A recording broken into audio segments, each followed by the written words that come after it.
Ani, I saw you last at the Buffalo stop of your tour, which was really phenomenal.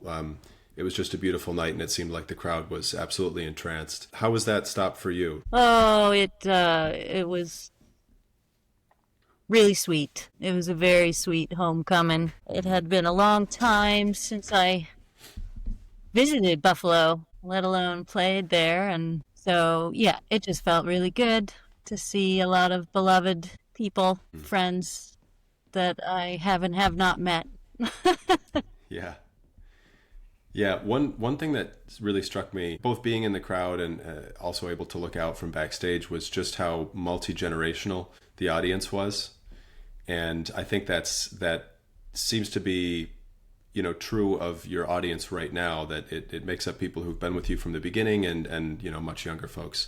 How are younger audience members finding you? Do you find that they start with the really early work, or are they sometimes encountering you for the first time with your more recent albums? Uh, I mean, I think it happens every which way, and every person seems to find my music or something in it for them in their own way, in their own time.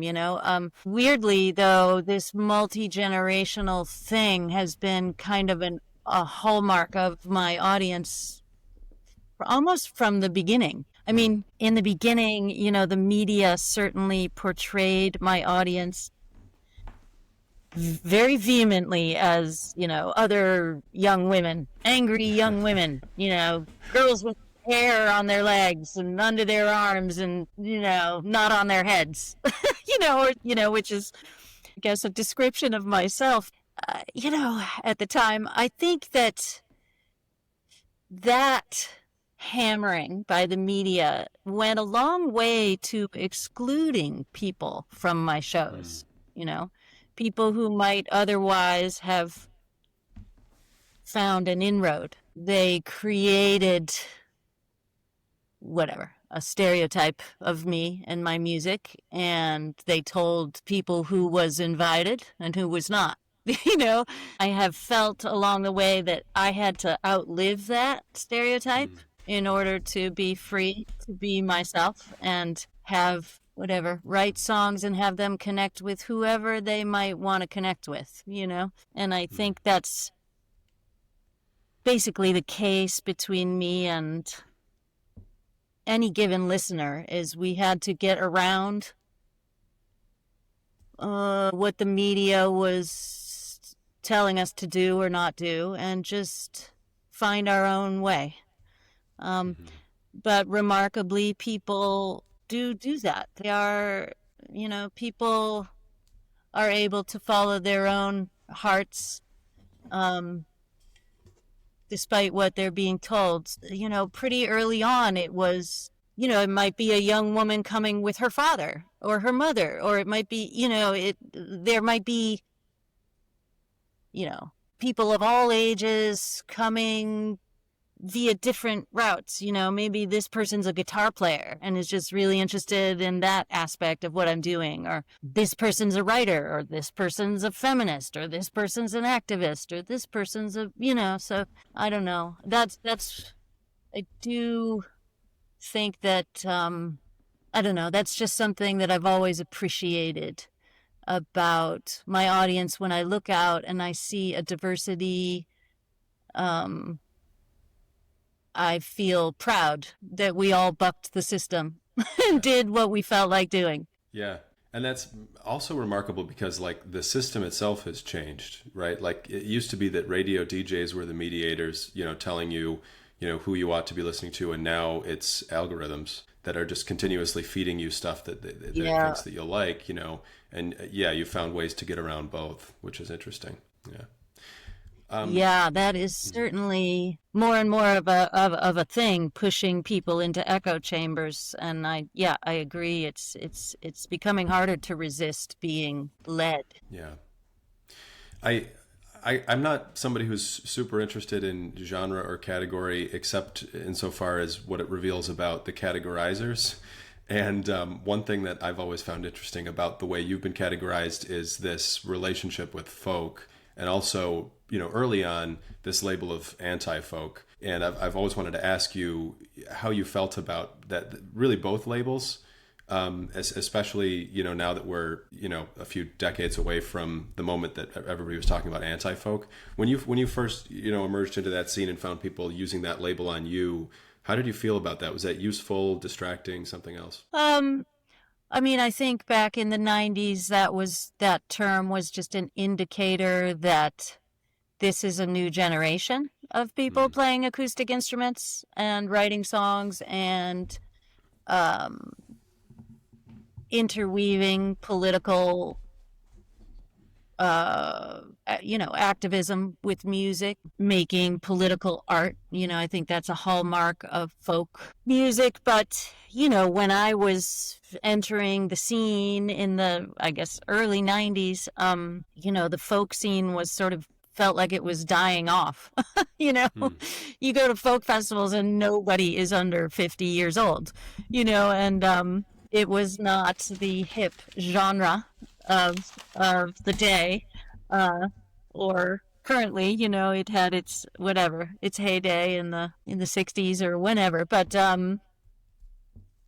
so yeah, anti-folk, so just the very term folk music just indicated an older generation, a sort of a passe form, genre. So anti-folk, I don't think there was any difference in the anti-folk people, which I was described as, and the folk people other than their age. Mm. So it was really like an age indicator, but I think we were doing the same work, with a slightly different uniform in a slightly different time period. But I did find that when I started showing up at folk festivals, the smart ones, the cool ones, the Pete Seegers or Odettas or, there were so many that were welcoming to me. I came with a cadre of teenagers and they were like, yes, yes, bring the new blood. Yeah. And so many did recognize, oh, she's one of us. She's one of ours, and I mean, for myself, I always just called myself a folk singer. Yeah. I never really felt the need to update that term or, try to make it sound cooler. For me, folk singer is cool. Mm-hmm. Yeah. It feels like this is we're sort of continuously having this, or seeing this play out around folk, and maybe in a different way around jazz, like these more tradition based genres. Recently, like the Bob Dylan movie dramatized this, pretty well. Do you think that this is a cycle we'll just continue to see repeat? Are you seeing evidence of it now, or is there a point at which we'll sort of get past this, like old, new, young, old kind of dichotomy in folk? Well, I don't know. I don't really spend too much time reflecting on, popular movements or where is it going to go or trying to steer myself in an advantageous direction or anything. Americana is the latest term for people playing acoustic or song-based music that sounds hipper than folk. So yeah, maybe it's just, each generation wants their own language to describe themselves, and that's probably natural and cool. But yeah, underneath it is the through line, I think, and I certainly hope that, these, like you say, more traditional forms of music don't go anywhere, because like the ones that you mentioned, like jazz, where else do you find the playing of instruments, and the pursuit of that, really being able to speak full sentences, paragraphs, share novels of human experience through a musical instrument. That is something that new generations with their computers and all the more technological tools available, it's not an emphasis. So, man, I sure do hope that the playing of instruments never gets gone. And I think folk music, in a similar way, I think there's something central about writing, about poetry, about storytelling, about sharing and keeping alive the people's history through oral tradition. I think that also is maybe not an emphasis of modern music per se, or pop music, never has been. But gee, I hope that that tradition doesn't ever go by the way either, because that's another, I think, important aspect of the human soul that is carried um, through that genre. Yeah, yeah, absolutely. Your use of the phrase through lines made me think of something else about your music specifically. You've covered obviously a lot of sonic ground across your albums. I mean, total reinventions in terms of approaches to production, arrangements, things like that. But one thing that has felt, at least to me, fairly consistent across all of your work is your totally distinctive style of guitar playing. Can you talk a little bit about how you arrived at that style, and maybe actually I'm mishearing it and it has changed more than I've noticed over the years. I'm just curious about your guitar style. Yeah, I mean, I think whatever, it hasn't. Like all of us, we evolve, but we're still fundamentally who we are. Um, yeah, my approach to the guitar, I think there was a few ingredients that went into it. Just my personal sensibility of music. I think the way that I play guitar is related to people have remarked over the years about the dynamics in my music, and I think that's just my personal taste. Is I get, my soul kind of glazes over with a wall of sound. And what really excites me and attracts me is to hear the silences up against the sounds, and to have contrast, and to leave room for the music to breathe. So that was how, so people strumming guitars, which was a very common way to approach an acoustic guitar, is to strum it.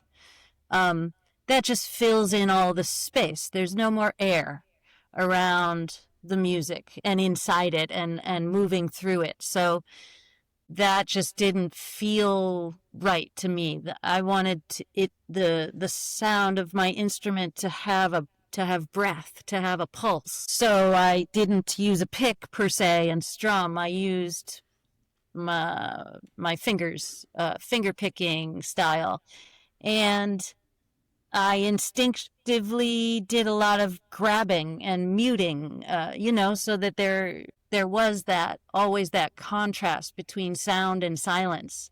And with those contrasts and, 5 picks instead of one, you can make incredible rhythmic patterns, and you can syncopate the relationship between sound and silence, and you can manipulate those syncopations to express the song more deeply, and all of these things that for me were just endlessly interesting and exciting. Yeah, right. When you sort of pause slightly in this moment, you're emphasizing. Yeah, it all happens instinctually, really, but it happens for a reason, and it's so manipulable when you're finger picking and you're conscious of the shape of notes and the space in between them on some subconscious level. But also, it was a fucking survival technique. The way I play guitar, I started playing in bars as a teenager, Nietzsche's, whatever, the Essex Street Pub. It's standing in the corner of a bar, surrounded by people who are not inherently interested in who you are, or what you have to say, or the fact that you're pouring your little heart out in your little songs, that they're trying to take a load off. They're trying to hook up with somebody. They're trying to, whatever they're trying to do. And you have to, I guess, felt like I had to devise ways to capture their attention, or just drowned in a sea of why am I of existential dread, you know? So I think um, my guitar playing was also, I mean, I've said it before, but like if you spank your strings really hard and then you cut off the sound and you leave a gaping hole, somebody talking over your music will suddenly hear their voice really loud. It's as simple as that. And they'll, oh, shit. And they'll turn.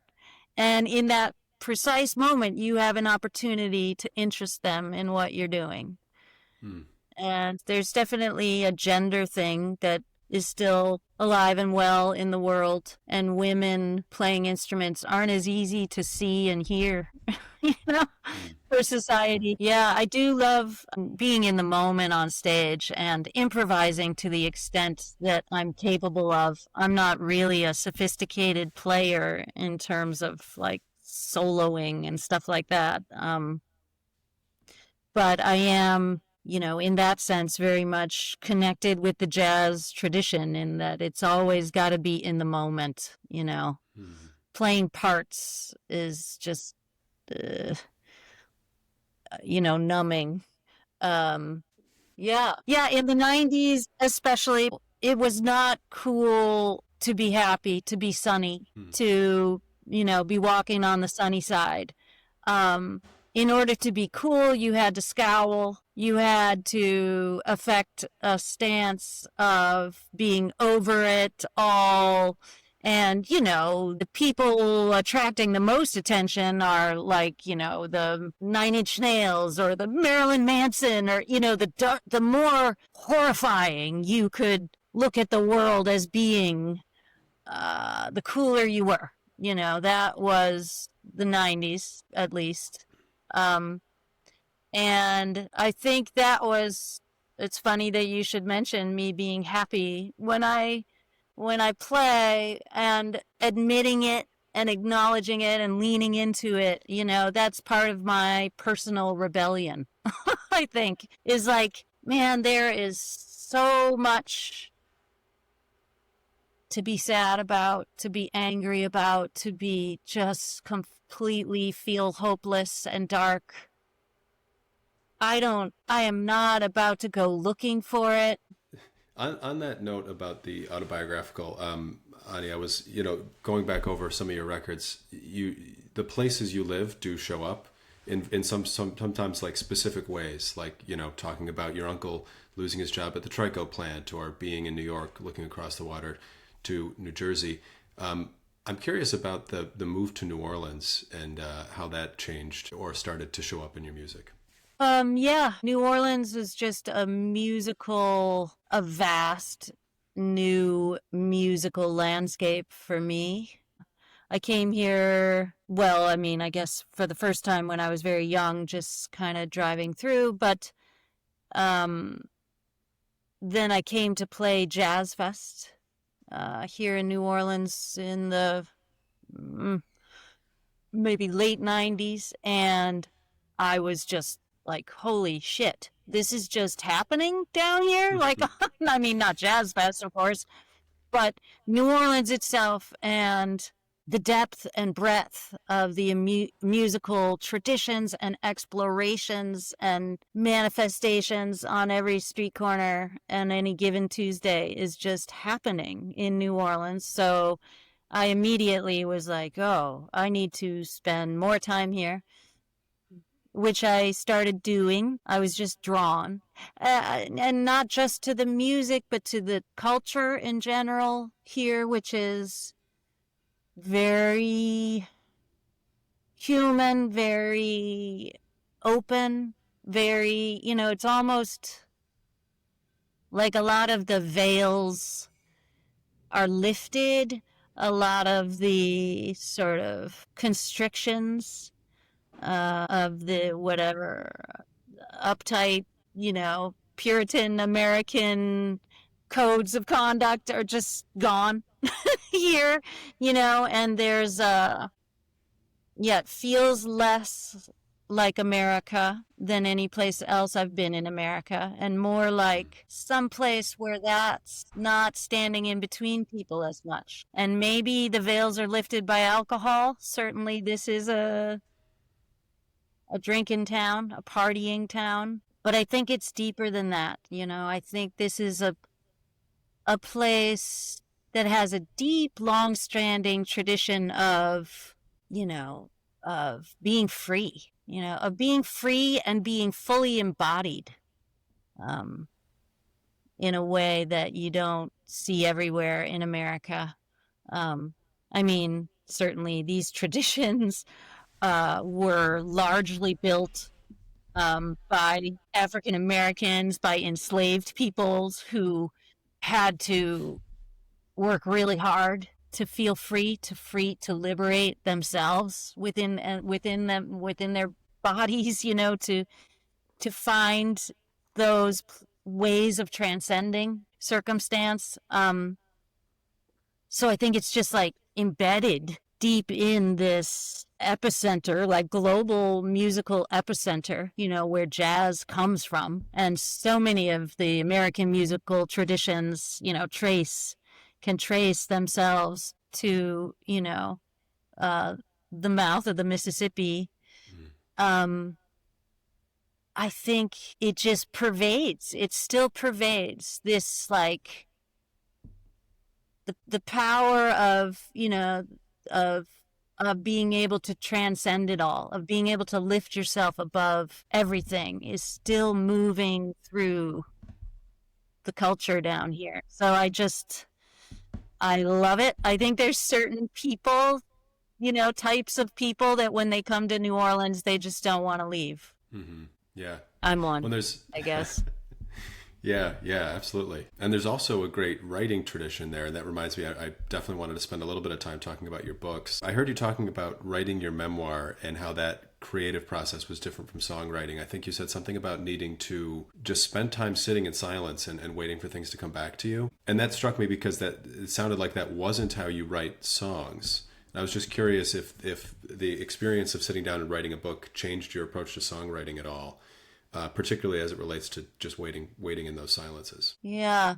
I don't know if it changed well, okay, maybe it did. Maybe it did. I would say, first of all, it made me more grateful to be a songwriter. Ah, yeah, the book I've described as like whittling, as far as writing goes. It's like, oh, God, just sitting there, just hour after hour whittling, trying to, or carving a slab of stone, trying to make a shape. Whereas songwriting, the older I get, the more clearly I understand art in general. And certainly my life of service in songwriting as being collaborative. I feel I'm gifted by spirit and I'm collaborating across the veil, that I'm guided. And songwriting is just it's much more apparent, that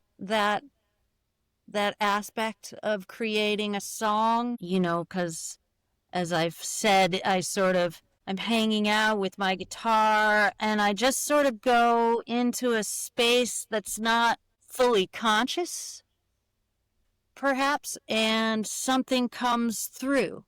And it takes a lot of work on my part. Like I have to participate with it, but it's not done alone, The book writing, it was harder to find those moments where something is coming through because it was like just one moment after another of whittling. And it's like, where, like maybe I was more on my own in that process, because it was so long and painstaking to like put one complete sentence after another for hundreds of pages. In answer to your question, I think maybe it increased my patience level.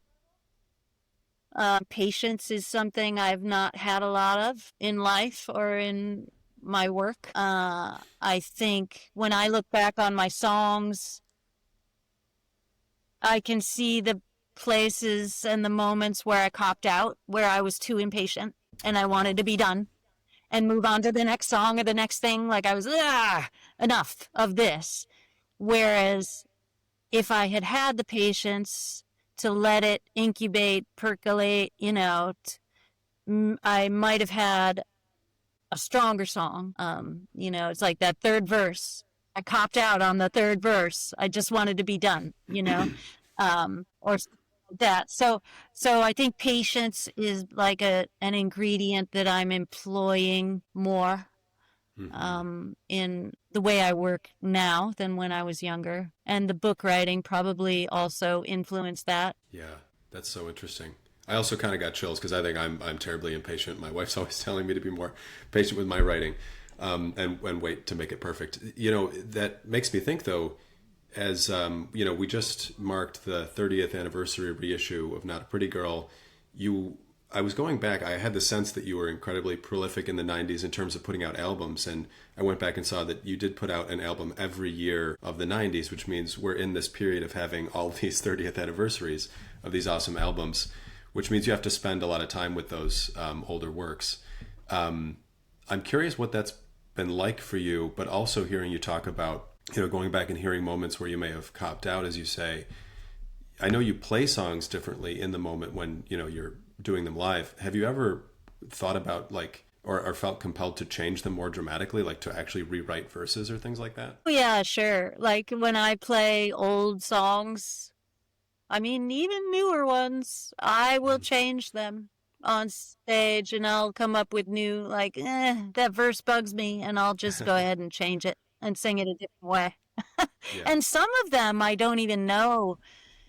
I just play them. Yeah, sometimes with these reissues, like you say, because I don't listen to my old shit at all. I don't listen to anything me if I can help it. But sometimes there is occasion to, and I will suddenly be confronted with the original recording and go, oh shit, that's how that goes. Oopsie. Like I have been playing it wrong for the last 20 years for some reason. And yeah, there's actually, there is some songs that like people sing along with, and you're reminding me now, like 32 Flavors. Most audiences sort of sing it, the chorus wrong in a certain way that I won't try to describe, but wrong but recently I've been thinking, wow, I need to go listen to that recording because maybe I'm wrong. Maybe because they all seem unanimous in how they're singing this, and I don't even know anymore, But yeah, I was releasing at least an album a year in the 90s. There was other ones snuck in there along the way too. So, I mean, just to play devil's advocate and your impatience with your own writing, Aiden, not only did I cop out on some third verses or whatever, the writing process, because I was too impatient, every frickin' recording, every album that I made was a study in impatience. I did them on my own, pretty much. I worked with whatever studio guy was there in the studio, pretty much, to record it, and then I mixed it myself and released it myself and all the things.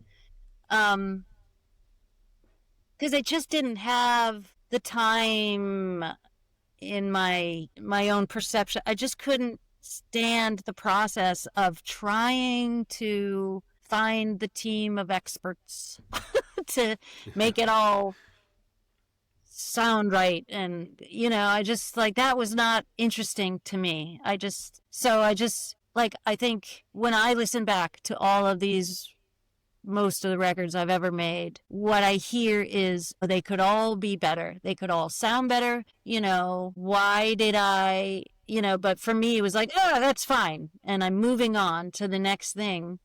But here's my devil's advocate and my support of you and your impatience. They connected. They connected. Were they recorded, mixed, and produced as effectively as they could have been to reach the broadest audience? No, they were not. They were not. But they reached the people they needed that needed it the most. And those people carried me here. Yeah. And we carried each other. And somehow, even though it all could have been better, and I could use a drop of perfectionist, because I'm like the opposite. I'm a that's good enoughist. Like, I don't give a fuckist. Somehow it connects. And if it's coming from someplace really deep inside you, even the fact that you sort of sped up and went around that one roadblock, still people can feel where you're coming from, and they can get in there and relate to it and find what they need in there. So, only because I don't go out of my way, unfortunately, to support myself through it all, but I can support you and say that maybe perfectionism isn't always the best thing. Well, I appreciate that. Maybe just getting it out there, pushing it into the world and seeing where it sticks and who picks it up, and following the process that way is just as legit. Yeah, well, I appreciate that. I probably need a voice in each ear on that question. Yeah, sure. I had one kind of an odd question. Well, actually, no. Before I get to that, we're talking going back to books. I did see recently that you just announced another book, and that this one you're putting out with a co-writer. I just saw the cover of it, so I have no context. I wonder if you could talk a little bit about what that book is about and what you're trying to accomplish there, and also doing that collaboratively as opposed to all on your own as you did with the memoir. Yeah, well, the book itself, the idea came from Lauren Coyle Rosen, who's the co-author. And she was intrigued by the spiritual themes that came through the memoir, and wanted to hear more about that from me, and sort of delve a little bit in terms of spirituality. So yeah, the Spirit of Ani book started as a series of conversations between she and I.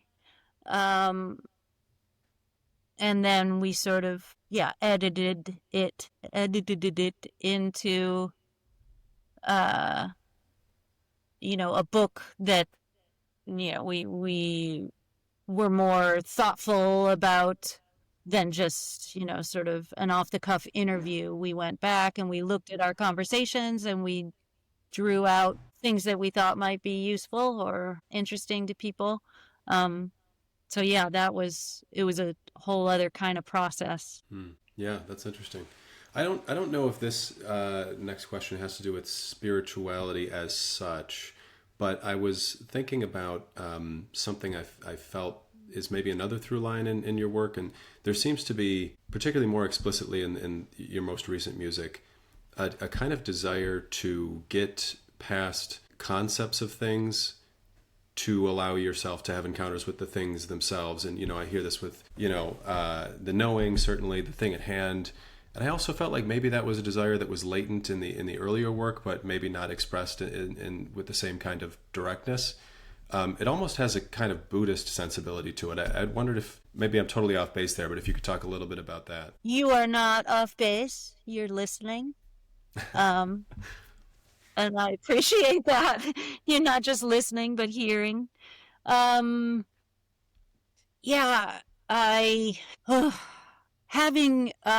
played a part, in the culture of identity politics, which I think was a very important evolutionary process for, I'll just say, American culture. In the 70s, I grew up in the age of, the dawning of identity politics, where people who are not privileged white males, straight white males, for instance, are saying, I'm here too. I have a different perspective. Here is my perspective. Can this nation and this culture really be inclusive and diverse? You know, can we really celebrate and harness the power of our diversity in America, which is defines us? Or will it continue to be sort of on paper only, you know? So I think this whole process of people, you know, of the other, of the whole huge majority of the world designated under other, coming forward, saying what it is from their point of view, finding each other, finding their identity as in a self-defined way, not defined from the outside. Finding each other, finding all of these things, insisting on inclusion. You know, that was very much a part of my mission, was to elbow out space for myself on my own terms within the culture. And that was happening on many, many, many fronts. And again, like I say, it's such an important process to having everybody be included and having everybody's voice heard in the chorus. But at this point in my life, I think I have fully entered another phase of my mission. And I don't know if I can define it well. I think that Spirit of Ani book tries to get into this a little bit, where I've gone beyond identity within myself. In fact, I'm fully immersed now in I want to say the truth. What for me is my new truth is that these identities, that these roles that we're playing, these names and stories that we invest ourselves in so fully, are all a mirage. You know, that the spirit that lives in me, that's manifesting extremely temporarily as Ani and you as Aiden, you know, it's that is what we really are. And it is eternal, and it has, whereas the identity, the name, the story, the hierarchies, the relationship of identity to another identity, the power, all of that is an illusion, you know. And yeah, I mean, yeah, you brought up some key songs that are from my last record. You know, I was asked to make a children's book, and that's where the song The Knowing comes from. And it's also in a book form. And I really, when I thought like, okay, what book do I want to make for kids? That was what pulled me, was I want to talk to kids who I think are still inherently more connected with the spirit that they actually are, and the spirit that lives in other beings, and less knowledgeable, let alone ingratiated into this idea of you being a white male, blah, blah, blah, blah, blah, blah, blah, all the descriptors, all the adjectives, all the labels, all the identities, and all the politics. This, beautifully, is not a part of a young child's world. You know, they have to be drawn into these systems of identity.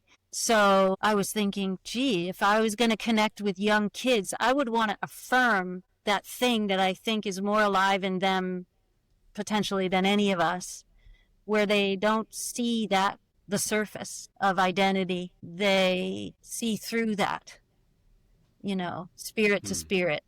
And not to say no to identity, you know, I wanted the knowing to be a yes and. Like, it's so important to know where you come from and who you are and what the context of this journey in your life is, and who your community, who your family, who your community, your friends, like, to find a place in the world and to be able to define that. That is cool. But and maybe, you know, the yes and you're more than that. You're more than everything that everyone will ever describe you as. Every adjective, every label that will ever be leveled upon you, you are more than all of it. And you exist also in a realm beyond all of it. So yeah, that's